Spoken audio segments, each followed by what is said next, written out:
Badanan Prima Malaysia. Saya memohon penjelasan, mengapakah tiada peruntukan bagi Prima pada tahun ini? Apakah masalahnya? Adakah rumah Prima tidak mendapat sambutan daripada rakyat Malaysia? Terdapat satu projek Prima di Parlimen Papar, iaitu Kinarut South. Saya mohon status terkini projek ini dan bagaimanakah sambutannya. P43 butiran 40,000 program pembasmi kemiskinan bandar.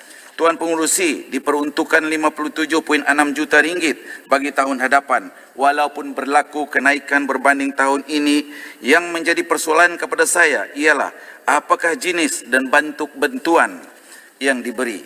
Bantuan ini melibatkan seluruh negara, bandar-bandar di setiap negeri dan wilayah di dalam Malaysia. Pandangan saya, jumlah ini tidak mencukupi oleh kerana setelah hampir 2 tahun COVID-19 melanda, sudah pasti ramai mereka yang dikategorikan miskin bandar ini meningkat.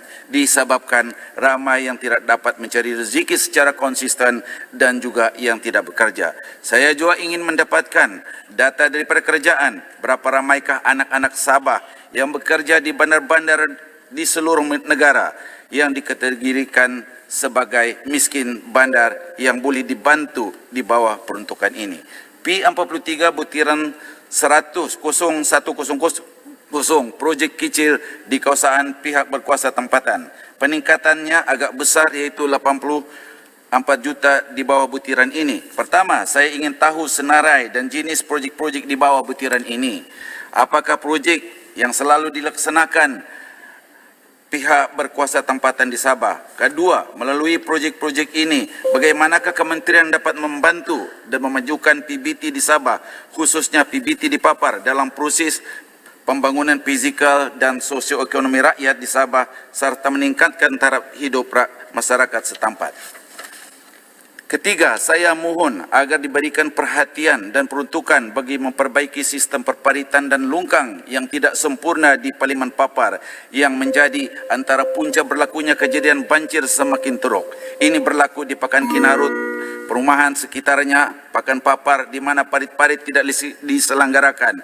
Perumahan-perumahan di Kampung Kuala menghadapi masalah yang sama dan hampir ke semua perumahan di dalam selenggaraan PBT. B43 butiran 030200 perumahan negara dan juga butiran 01513 program perumahan rakyat. Keseluruhan peruntukan pembangunan bagi perumahan negara telah meningkat sebanyak 115 juta berbanding tahun 2021. Program perumahan rakyat telah meningkat dengan agak ketara, iaitu 123 juta ringgit. Pertama, saya ingin bertanya, apakah definisi terkini rumah mampu milik yang diguna pakai kerajaan ketika ini? Jangan rumah mampu lihat kerana rakyat berhadapan dengan kesusahan dan keperitan hidup.